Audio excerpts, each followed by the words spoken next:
Sa simple pagtulong mo, mayroong buhay na naisasalba, mayroong pamilyang umaangat. The Senate is now constituted. At ito ang mismong Chinese Coast Guard na Napakinggan ni PBBM. 6 na milyong balotang gagamitin sa A to Z. Kumpleto tayo.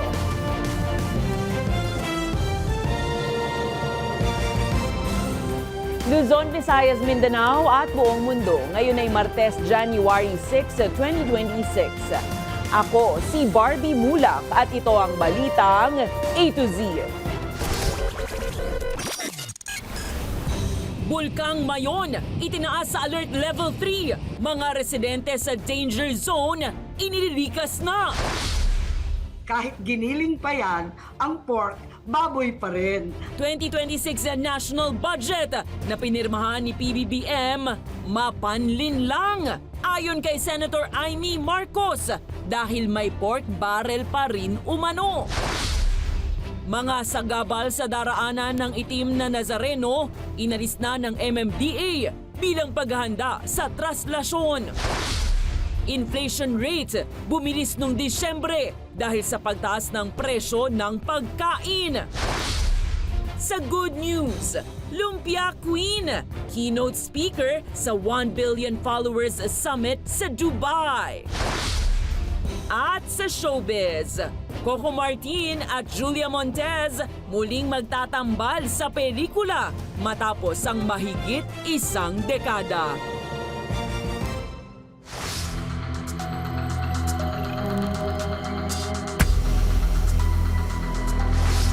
Magandang gabi, pambungad sa ating newscast.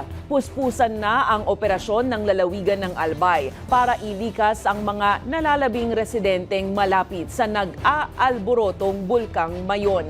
Yan ay matapos itaas sa Alert Level 3 ang naturang bulkan ngayong January 6. Ayon sa FIVOX, bagamat maliit ang tsansa, hindi isinasantabi ang posibilidad ng malakas na pagsabog ng bulkan. Narito ang ating balitang A to Z.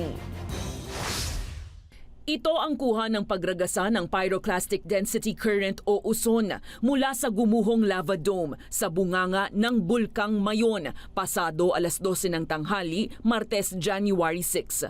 Sa tala ng Philippine Institute of Volcanology and Seismology, tumagal ng 3 minuto ang pagdaloy ng mapanganib at nagbabagang abo habang umabot ng 2 kilometro ang PDC mula sa bunganga ng bulkan. Dahil rito, iniakyat na sa Alert Level 3 ang bulkan, 5 araw lang matapos itong itaas sa Alert Level 2 noong January 1 dahil sa rockfall events. Ito pong PDC o yung tinatawag po nila sa Albay na uson po ay isang flow, isa siyang current na napakamapanganib. Ito po ay flow. No, nag-flow na po ito, may kasama na po itong volcanic gas na may init. At marami po itong abo. Sa ilalim ng Alert Level 3, ipinagbabawal ang pagpasok sa 6 na kilometrong permanent danger zone sa paligid ng bulkan. Bawal din ang paglipad ng anumang aircraft malapit sa tuktok nito. Agad namang ipinag-utos ni Albay Governor Noel Rosal ang paglikas sa mahigit 2,000 apektadong residente. Sakop rito ang mga barangay sa mga lungsod ng Tabaco, Ligaw at Legazpi, gayon din ang mga bayan ng Kamalig, Malilipot, Santo Domingo, Daraga, Ginobatan at Bakakay. Pagtitiyak ng Department of Social Welfare and Development, nakahanda na ang mga ayuda para sa mga ililikas sa evacuation centers. In terms of resources, we have about 137 million plus na worth of food and non-food items. And part of that is the 111,000 family food packs. Nag-request na po tayo ng another 100,000. Bukod sa uson, binabantayan rin ng FIVOX ang posibleng pagdaloy ng lahar dahil sa pag-uulan sa Kabikulan, bunsod ng Amihan. Posible ring tumaas pa ang alert status at magkaroon ng explosive eruption o pagputok ng bulkan. Meron pong slim o maliit na chance na magkaroon po tayo ng highly explosive eruption. No? Yung katulad po ng 2000 and 2001 rations na kung saan meron po tayong high intensity lava fountain and meron po tayong mga explosive eruptions. Payo ngayon sa mga apektadong residente, manatiling nakaalerto at agad sumunod sa abiso ng mga otoridad.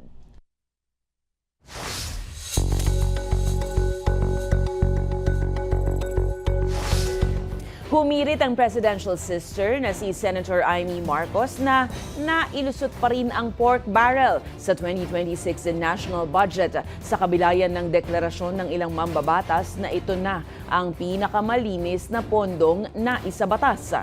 May hinala ang senadora kung saan umano gagamitin ang naturang pork barrel funds.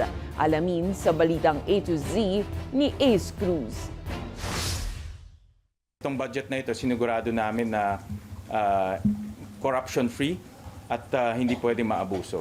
Yan ang pananaw ni Senate Committee on Finance Chairperson Senator Win Gatchalian isang araw matapos pirmahan ni Pangulong Ferdinand Marcos Jr. ang 2026 General Appropriations Act o GAA. Pero ang mismong kapatid ng Pangulo na si Senator Amy Marcos, iginigit na may umano'y pork barrel pa rin sa 2026 budget. It's certainly the sneakiest.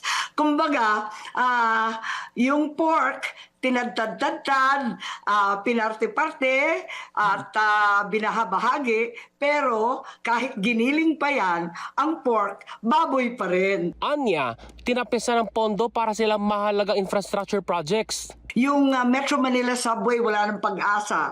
Yung North-South Commuter Train, wala na rin sa DOTR. Also, we have the DPWH, the big projects there, the Metro Manila pumping stations. Depensa ni Gatchalian, lahat ng budget deliberations noong Disyembre ay bukas sa publiko kahit malabo magkaroon ng anomalya. Nagkaroon din anya ng revision sa overpriced items at inisa-isa ang lump sum items sa budget ng Department of Public Works and Highways. Mahinala naman ang senadora kung bakit pinalusot pa rin ang umano'y pork barrel sa budget. Ginigiling para pagulungin ang impeachment ni Inday. In my case, hindi namin napag-usapan ng impeachment, hindi namin napag-usapan ng political side of things. No? Ang pinag-usapan lang namin is yung budgetary requirements as well as yung impact to the people. Nangako naman ang progresibong grupong bayan na patuloy na babantayan ang paggasto sa pondo ng bayan. Yung confidential funds, yung unprogrammed appropriation, tapos yung kanyang ayuda para sa mga disaster daw, mag-isaka sa LGU, na the discretion ng release niyan ay nasa Office of the President. Siya ang may pinakamalaking pork barrel pa rin. Anila, patuloy ang panawagan sa taong bayan na makilahok sa mga pagkilos laban sa pangungurakot sa kaban ng bayan. Para sa balitang A to Z, Ace Cruz.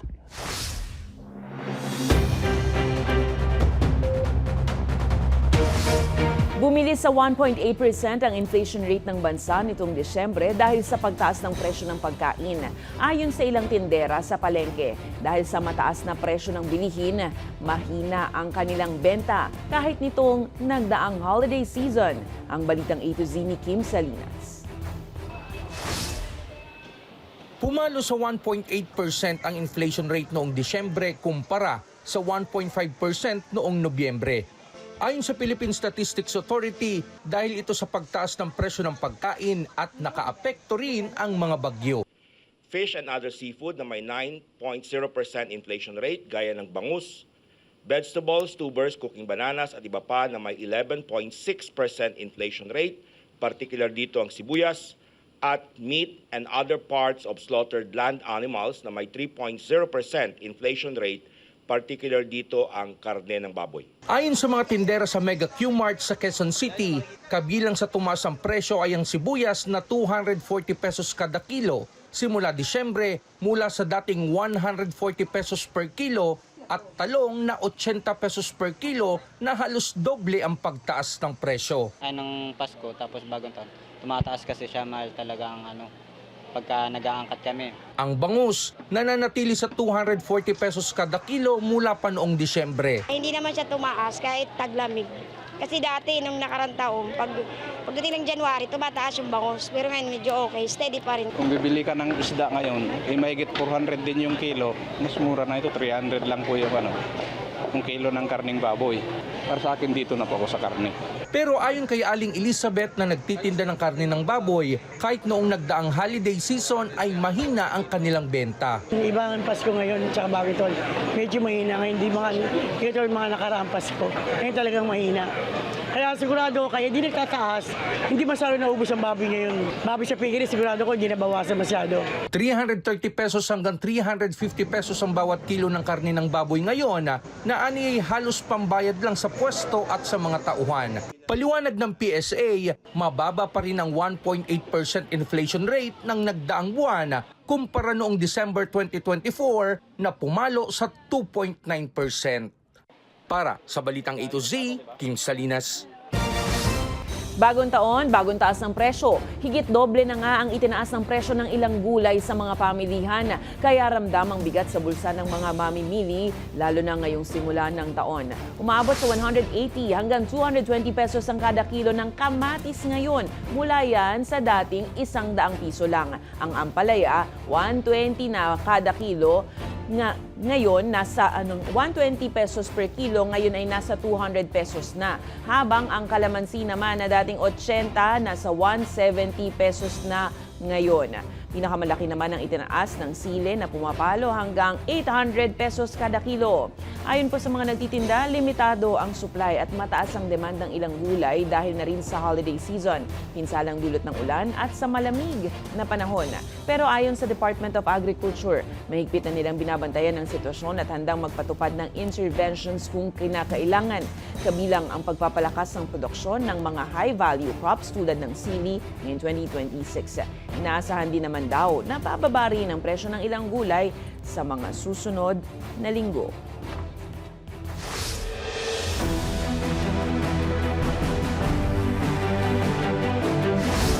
Nilinaw ng Malacanang na wala pa umanong formal na anunsyo hinggil sa paglilinis ng hanay o maging ng balasahan sa gabinete.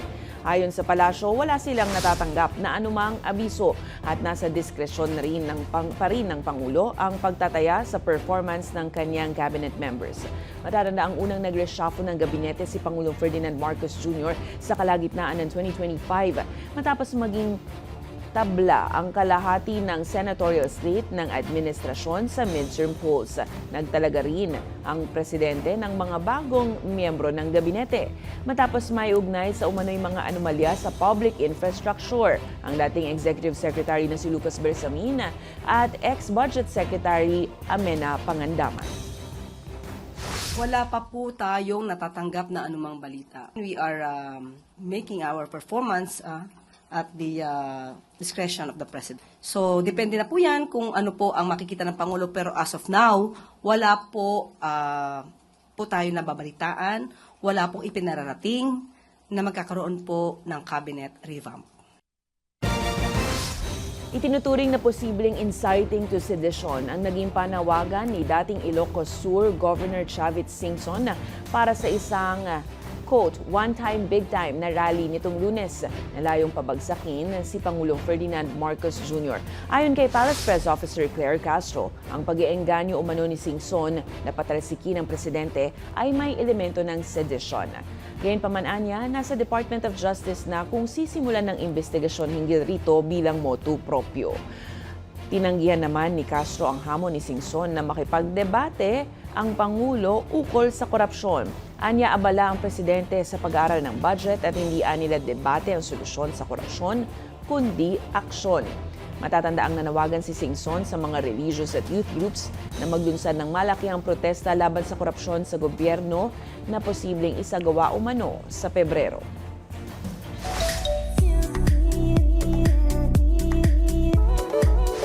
Nananawagan ng tulong ang aktres na si Sue Ramirez para sa kanyang ina na isa sa ilalim sa open heart surgery ngayong Miyerkules, January 7.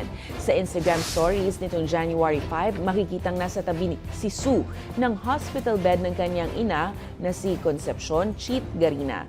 Sa kanyang mensahe, nanawagan siya ng donasyon ng dugo na maaaring makatulong sa pagliligtas ng buhay ng kanyang nanay. Ayon kay Sue, tumatanggap ng donasyon mula sa may blood type na B+, B-, O+, o O- na walang alcohol intake sa loob ng 48 oras. Sa iwalay na post, humingi rin siya ng mga dasal para sa paggaling at kalakasan ng kanyang mommy. Susunod, mga sagabal sa daraanan ng itim na Nazareno, inalis na ng MMDA bilang paghahanda sa traslasyon. At sa palakasan, Pinay tennis sensation Alex Ayala, wagi kontra Donna Večić sa women's singles sa ASB Classic sa Auckland, New Zealand. Abangan ang kumpletong ulat sa pagbabalik ng Balitang A to Z.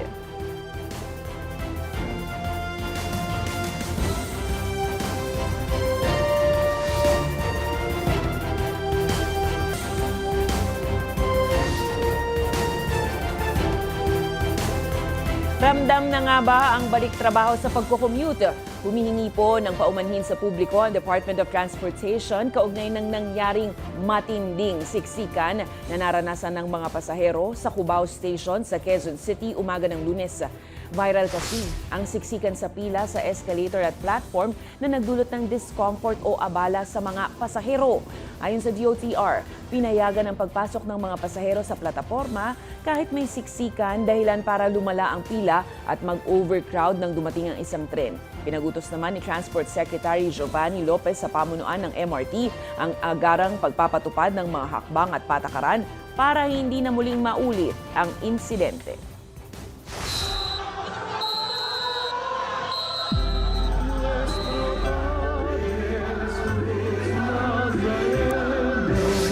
Tuloy-tuloy ang preparasyon ng Metropolitan Manila Development Authority para sa taunang traslasyon ng itim na puong Nazareno. Pinagtatanggal na ng ahensya sa mga rutang daraanan ang mga maaaring makasagabal sa maayos at mapayapang pagdiriwang ng kapistahan. Ang Balitang A to Z hatid ni Naomi Almohan. Ito ang eksena ngayong Martes sa ilang mga rutang dadaanan ng andas 3 araw bago ang traslasyon ng itim na Nazareno. Patigasan, pakiusapan, Sir, baka pwede po kami niyo magbigyan. at paliwanagan. Hindi naman po ako sa gabal Na halos taon-taon naman, ganito na ang palaging eksena.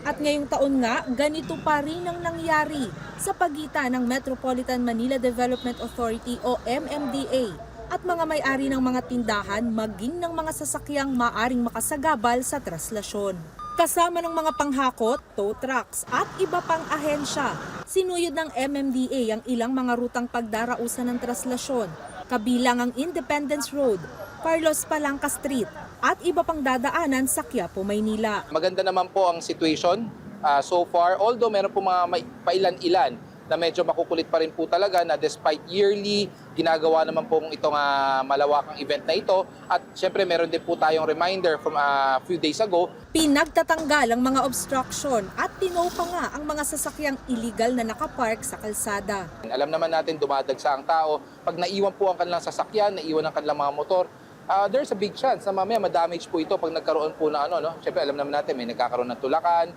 Yung iba dyan, last year meron pong mga sasakyan na naiwan, tinungtungan. Ang gawain daw kasi ng nakararami, aalisin ang mga tinda nila o nakapark na sasakyan, isang araw o ilang oras lang bago dumaan ang andas. Hindi aniya ito pwede dahil sa gabal ito sa paghahanda at pagsiguridad sa kaligtasan ng mga makikiisa sa tradisyon na prosesyon. Sa 2 unang kalsada pa nga lang na ininspeksyon, nasa 14 na violators na ang sinita at 6 na sasakyan naman ang natow. It should be a comprehensive approach. Comprehensive in nature na andyan po ang lokal na pamahalaan, down to the barangay level. Kailangan po natin magtulungan po dito. Ayon kay Go, magpapatuloy ang pagsuyod nila sa mga ruta nang masigurong magiging ligtas ang mga deboto at mapayapa ang pagdaraos ng Traslasyon 2026. Para sa Balitang A to Z, Naomi Almohano.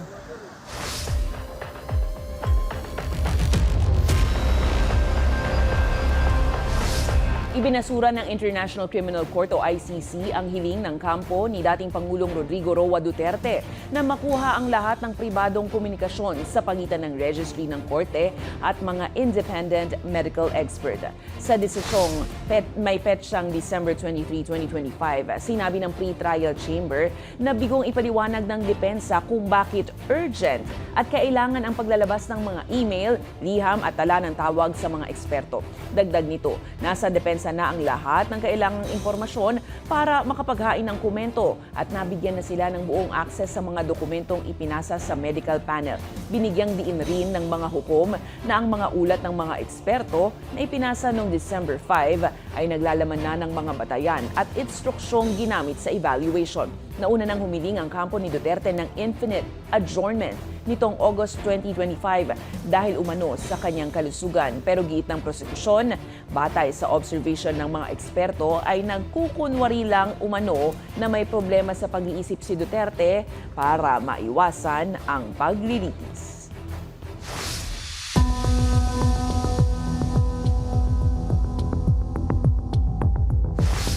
Deadma ngayon ng Malacanang sa mga batikos sa administrasyon na bigong tuparin ni Pangulong Ferdinand Marcos Jr. ang pangakong ipaaresto ang mga sangkot sa korupsyon bago magpasko.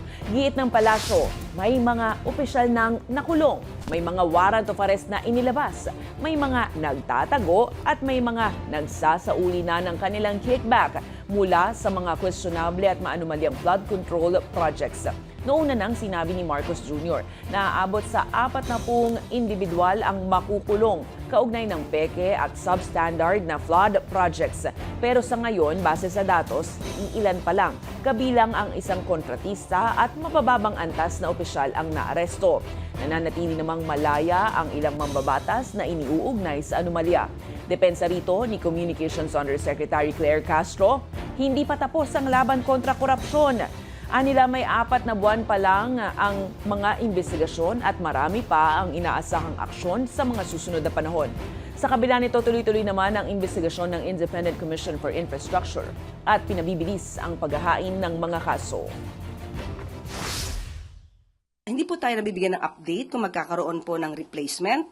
At sa kasalukuyan po ay nagtatrabaho pa rin po ang mga nasa ICI at nandiyan po rin po pa rin ang enthusiasm na pabilisin ang pag-iimbestiga sa mga nasampahan na ng kaso. So, hindi naman po titigil. Kahit po sabihin natin na isa na lang ang miyembro ng ICI, nandiyan pa rin naman ang executive director, patuloy pa rin po ang pag-iimbestiga. So, hindi po titigil sa pag-iimbestiga. Naniniwala si Batangas 1st District Representative Leandro Leviste na sinasadyang itago ang katotohanan sa tinaguriang Cabral Files dahil nakapaloob umano rito ang mga pangalan ng mga makapangyarihang individual. Kinekwestiyon ni Leviste kung bakit hanggang ngayon ay hindi pa inilalabas ni DPWH Secretary Vince Dizon ang listahan ng umano'y nagmula sa tanggapan ng yumaong DPWH Undersecretary Catalina Cabral.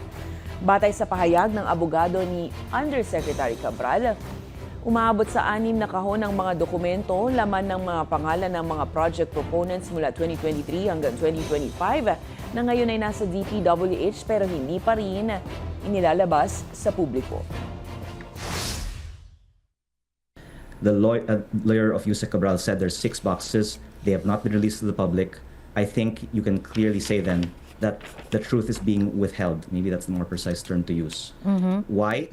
Because as the lawyer of Yusek Cabral said, this includes names of proponents for the projects of the DPWH from 2023 to 2025. This includes almost everyone in the legislature, but also at least 5 cabinet secretaries, undersecretaries, and other private individuals.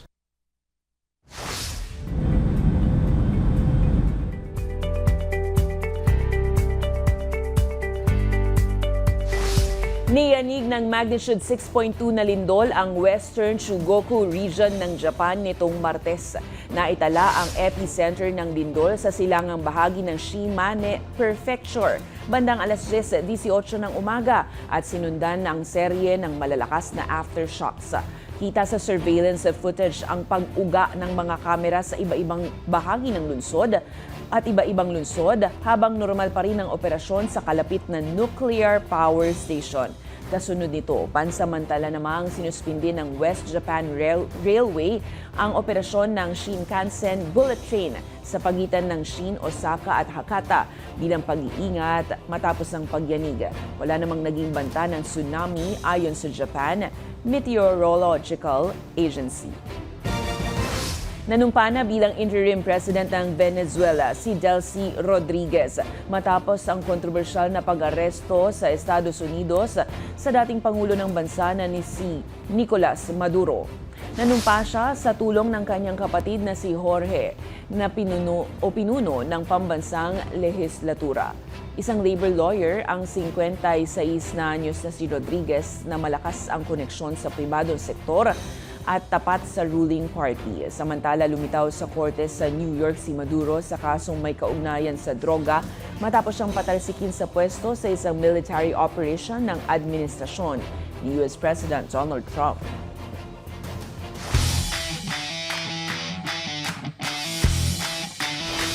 Pangmalakasan talaga ang panimula ng 2026 para sa Filipina tennis star na si Alex Ayala matapos namang patumbahin ang Croatian player na si Donna Večić sa unang round ng ASB Classic sa Auckland, New Zealand. Natalo muna sa unang set si Ayala na 4th seed at tinapos ang laban sa score na 4-6, 6-4, 6-4 laban kay Večić, ang silver medalist sa 2024 Paris Olympics. Pero matapos maagaw ni Večić ang unang set, muling bumangon ng Pinay sa second set, agad na nag-break at napuwersa ang deciding set. Sa ikatlong set nga ay kumawala na si Ayala mula sa 3-3 deadlock at hindi na talaga binitiwan ang lamang. Ayon kay Ayala, naging mahirap ang laban pero masaya siyang nakapagpakita ng dekalidad na laro matapos ang isang mahirap na pre-season. Nitong Lunes, wagi din si Ayala sa doubles game. Matapos salunin kasama ang kanyang duo partner na si Iva Jovic, ang mga veteranang sina Venus Williams at Elin Svitolina. Sa susunod na round naman, makakarap ni Ayala ang isa pang Croatian pero patuloy na hahataw si Ayala para sa champion campaign sa ASB Classic. Congrats at laban lang, Alex! Sa aming pagbabalik sa showbiz, Coco Martin at Julia Montes muling magtatambal sa pelikula matapos ang mahigit isang dekada. At sa good news, Lumpia Queen, keynote speaker sa 1 billion followers summit sa Dubai. Manatiling nakatuto, kayo ay nanonood ng Balitang A to Z.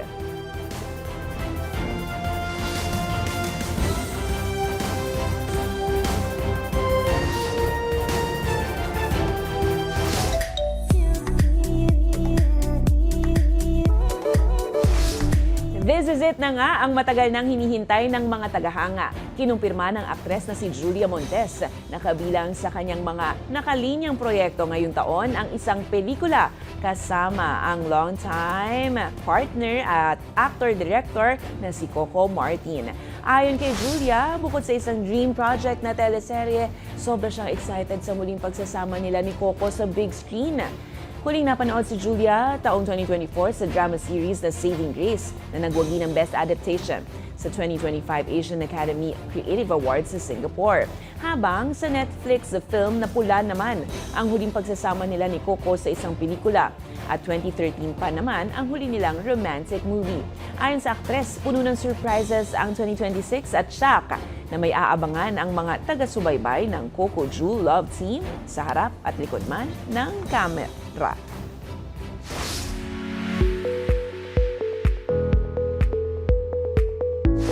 Makikilala na ang isang Pinay sa pinakamalaking content creator event sa mundo. Tampok ngayon ang Filipino content creator na si Abby Marquez o mas kilala bilang Lumpia Queen. bilang keynote speaker sa 1 Billion Followers Summit sa Dubai, UAE ngayong January 9 hanggang 11. Itinuturing na pinakamalaking expo para sa mga content creators sa buong mundo ang summit, na isang global platform para sa networking, learning at international partnerships.